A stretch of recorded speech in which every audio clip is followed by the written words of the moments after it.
In your headlines, Honorable Washington Mizik shared thoughts on the community petition to remove Commissioner of Police. The Minister of Health and Human Services has updated the country on amendments to health regulations, and it is officially World Immunization Week.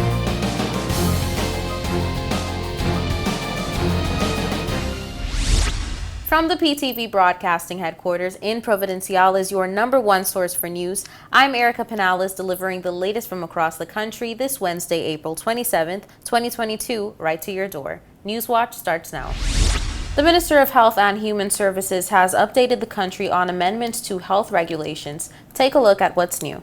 The most anticipated news for the majority of the greater part of 2 years, and 3 major announcements made by the Minister of Health, Honorable Jamal Robinson, early Monday morning, have been explained in an exclusive with Newswatch. In terms of the updated regulations, specifically in terms of the arriving passengers regulations, number one, there will be no more testing for anyone who are re-entering the country, as well as no requirement for insurance to be had.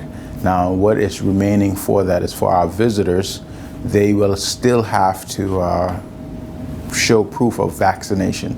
So those are persons 18 and over. So if you're 17 and below as a visitor, there won't be any requirement for you to have show proof of vaccination.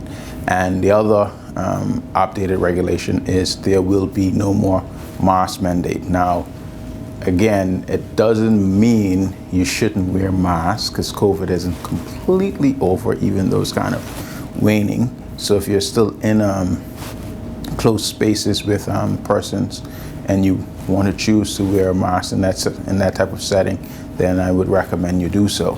But the only difference is it's not mandated anymore by law. Some people are wondering, is it really safe to end mask mandates? Honorable Robinson says that it's a matter of smooth advancement.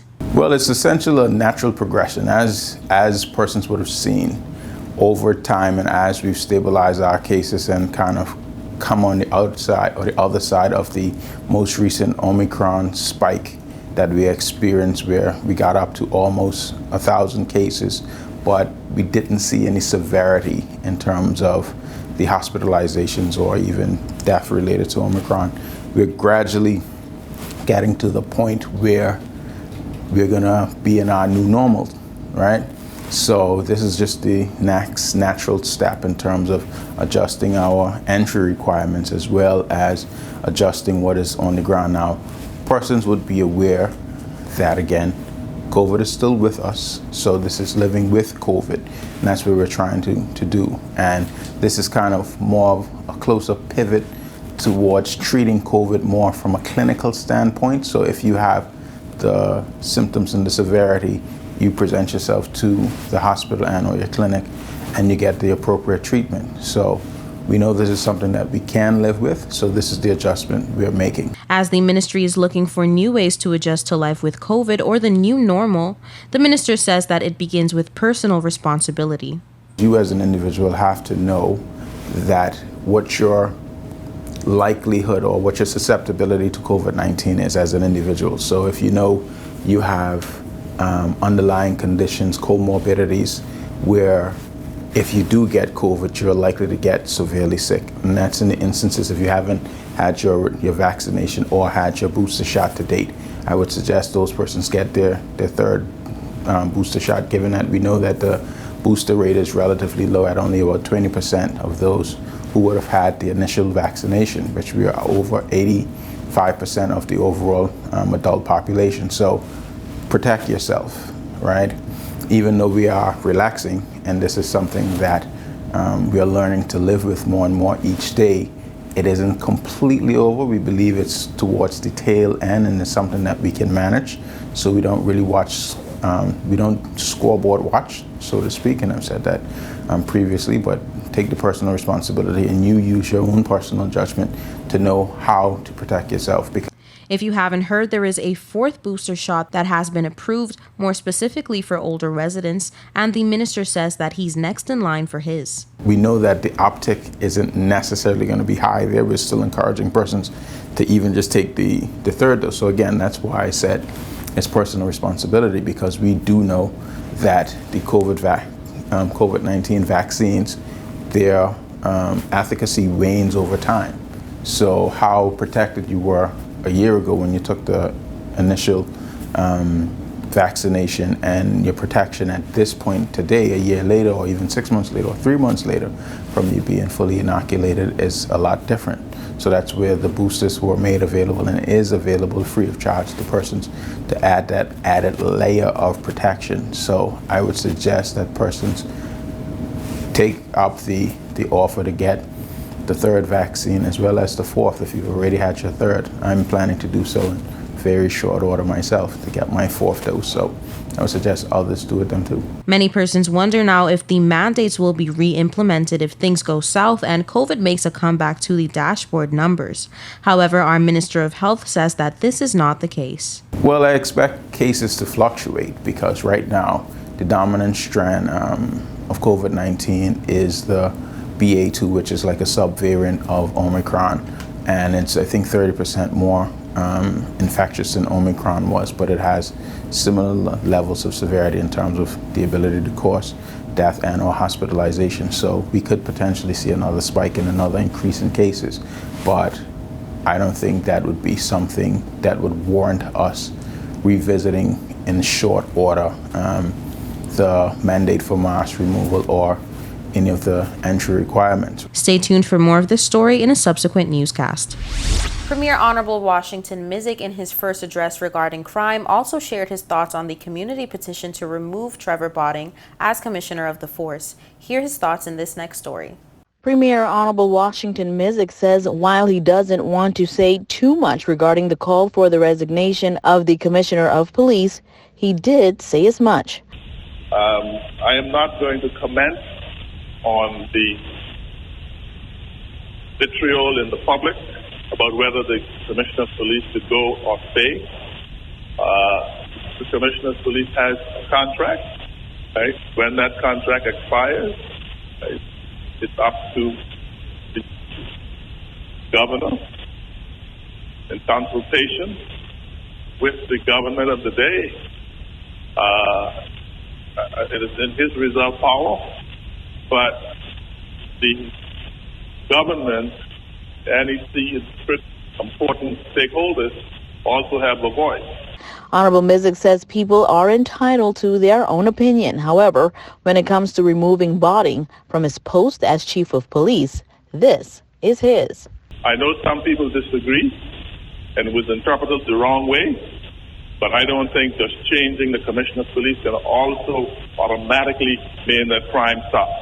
Let's be real. It's not going to happen. It's not going to happen that way. The commissioner himself, in a sit-down on Financially Speaking, also shared similar sentiments, saying that it will take more than his removal to see a fast and significant change in crime.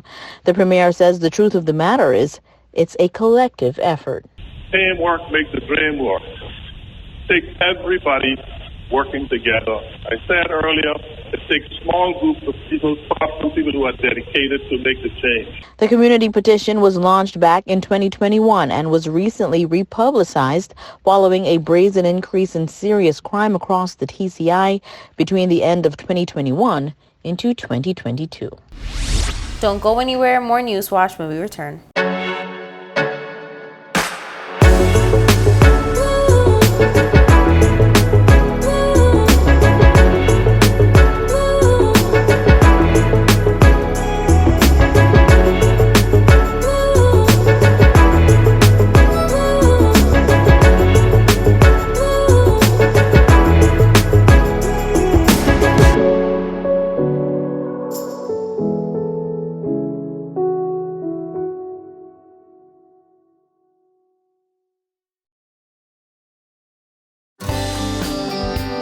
This is a reminder that all PTV service accounts are due on the first day of each month. Accounts should be brought up to date by the 28th of the month to avoid disruption in service. Payments may be made on our office at Stubbs Diamond Plaza, Providenciales, Mides Plaza, North Caicos, and Airport Road in South Caicos. Payments may also be made online using Scotiabank, CIBC First Caribbean Bank, and Royal Bank of Canada. Please allow 3 business days for online payments to be processed. We thank you for your cooperation.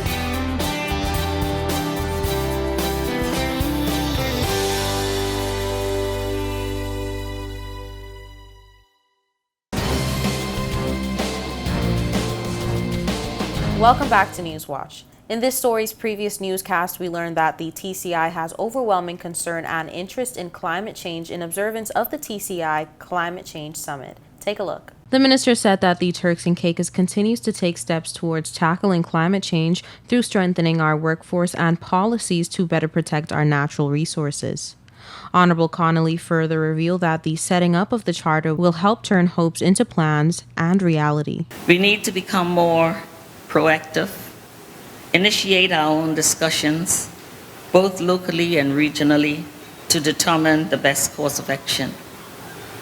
I commend the Cayman Compass for their initiative in conducting a series of interviews and their 10 clear actions for averting the certain disastrous outcome of climate change. The Ministry of Tourism and Environment understands the necessity for urgent action in collaboration with our international counterparts to support the Paris Agreement's goal of limiting global average temperature increases to 1.5 degrees Celsius. Finalizing the Climate Change Charter commitment will enable the Turks and Caicos Islands to forge a resilient path ahead through unity to secure livelihoods for today and for the future. She explained that the government has often asked for concessions for new developments and that they must now look at it in a climate change point of view. The signing of the charter is just not a start. It's just a start. The committee is just a start. As the governor asked me recently, and then what? Well, then what? Action. Action as we commit to some urgent and direct initiatives. Initiatives to move quickly where we can, and where we need more time, we need to set some hard targets, which might be over a longer period, but must be pursued relentlessly. For instance, there's a general agreement that white roofs and insulation keep houses cooler, reduce power bills, and the use of fossil fuels. It is an immediate action that can be pursued, an apparent easy win for everyone, so let us make it happen. The Deputy Premier and Minister of Home Affairs of Barbados, Honorable Walter H. Robin, shared his remarks and assured that Barbados brings strength to the declining climate change issue. We bring strengths to this situation as islands, some of which were articulated earlier today. Overseas territories are custodians of some of the world's most important habitats, from the Antarctic to the Caribbean to the Pacific to the Indian Ocean. We're everywhere. And we are custodians of important areas of our planet. And at the same time as we're the custodians, many of us are at the forefront of renewable energy, of nature-based solutions, adaptation and resilience, and protection, and also finding ways to properly finance what needs to be done. We're the ones pushing much of this. The issues around loss and damage were articulated by the island states most aggressively, and has already been articulated by a number of the speakers. The UK overseas territories in particular control or have responsibility for 1/5 of the world's marine estate. Honorable Robin said that we must not underestimate the strength and the leverage that we bring to the campaign of climate change, and that being small is a blessing. As we welcome the cooperation with the UK government, we as overseas territories must work together. And one of the reasons I've come here, because I wanted to come as a symbol of my commitment and my government's willingness to partner with the Turks and Caicos and with our other overseas colleagues coming out of the COP26 experience to move forward together with one voice on climate and on the environmental protection. The summit then proceeded to the presentation of the Turks and Caicos Islands Climate Change Charter.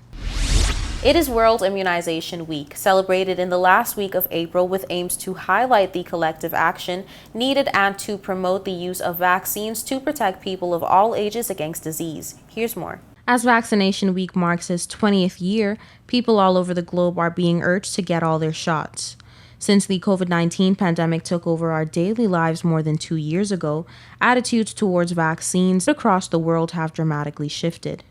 Prior to COVID, some anti-vaccine sentiment stemmed from concerns that jabs given at childhood were linked to autism, claims that have been refuted by authorities like the U.S. Centers for Disease Control and Prevention, but the ongoing pandemic has raised such scrutiny to new levels.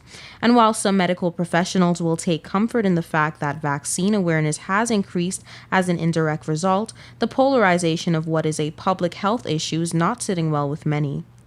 Did you know that 1 in 4 children in Latin America and the Caribbean is missing out on life-saving vaccines? In only 5 years, the complete vaccination schedule for diphtheria, tetanus, and pertussis in Latin America and the Caribbean has dropped from 90% in 2015 to 76% in 2020.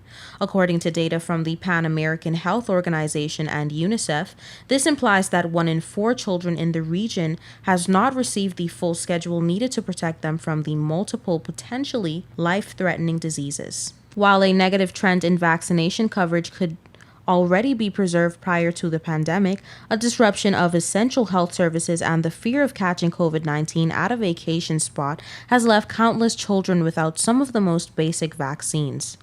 Jean Go, UNICEF Regional Director for Latin America and Caribbean, said, quote, "The decline in vaccination rates in the region is alarming and puts millions of children and adolescents at risk of dangerous yet preventable diseases.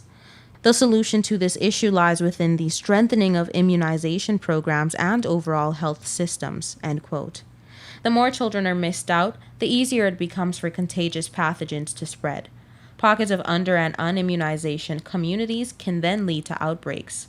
While in 2013 only 5 cases of diphtheria were reported in the region, this number has jumped to almost 900 cases in 2018 respectively, according to PAHO data. Measles sets higher alarms because it is caused by a highly contagious virus. In 2013 there were almost 500 cases, but in 2019 there were more than 23,000 people got the disease. Go said, quote, "As countries recover from the pandemic, immediate actions are needed to prevent coverage rates from further dropping because the re-emergence of disease outbreaks poses a serious risk to all of society. This is an opportunity to restructure primary health care and reinforce the comprehensive and community approach that brings vaccines to the most vulnerable populations. We cannot lose the efforts of past decades and let dangerous diseases threaten the lives of children," end quote.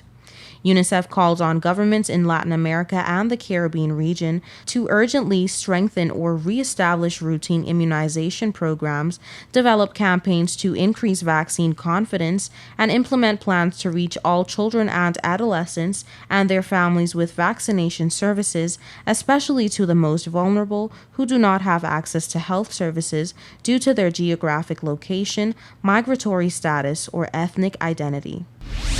Don't touch that remote. We'll be right back. Coming up next is your weather forecast. This is a reminder that all PTV service accounts are due on the first day of each month. Accounts should be brought up to date by the 28th of the month to avoid disruption in service. Payments may be made on our office at Stubbs Diamond Plaza, Providenciales, Mides Plaza, North Caicos, and Airport Road in South Caicos. Payments may also be made online using Scotiabank, CIBC First Caribbean Bank, and Royal Bank of Canada. Please allow 3 business days for online payments to be processed. We thank you for your cooperation.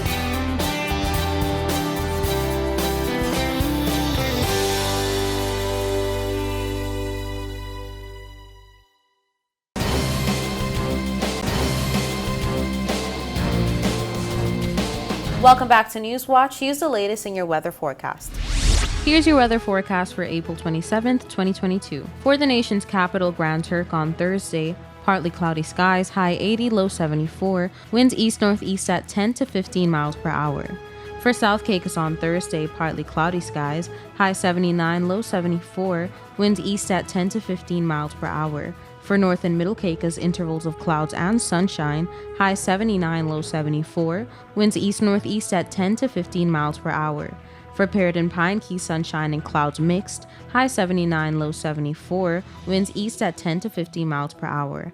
And on Providenciales, sunshine and clouds mixed, high 79, low 74, winds east at 10 to 15 miles per hour. Now for your sunrise and sunset. Sunrise 6:20 a.m., sunset 7:14 p.m., and for your high tides and low tides, high tides 6:49 a.m., 7:12 p.m., and low tides 12:44 a.m., 12:56 p.m. And that's it for your weather forecast. We'll be right back with more News Watch.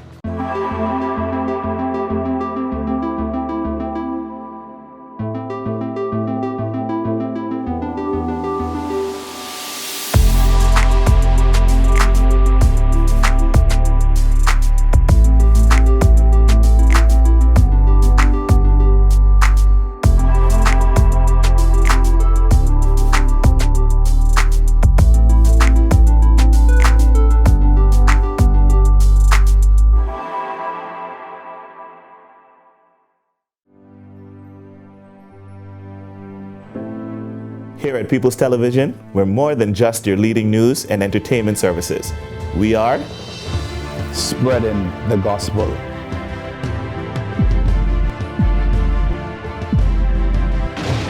We are breaking barriers.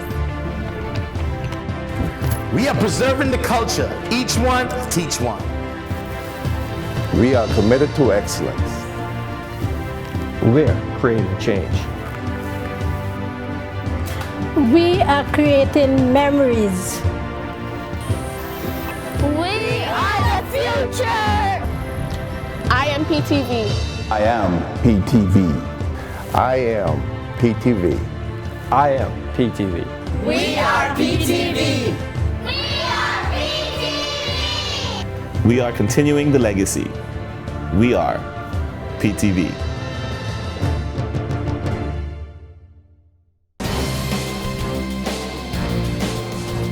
Welcome back to News Watch. The Turks and Caicos Chamber of Commerce was recently offered the opportunity by the TCIG to take part in discussions with the International Monetary Fund on the current tax framework in the TCI, including its costs and benefits and how it compares to other countries in the region. News Watch with the latest.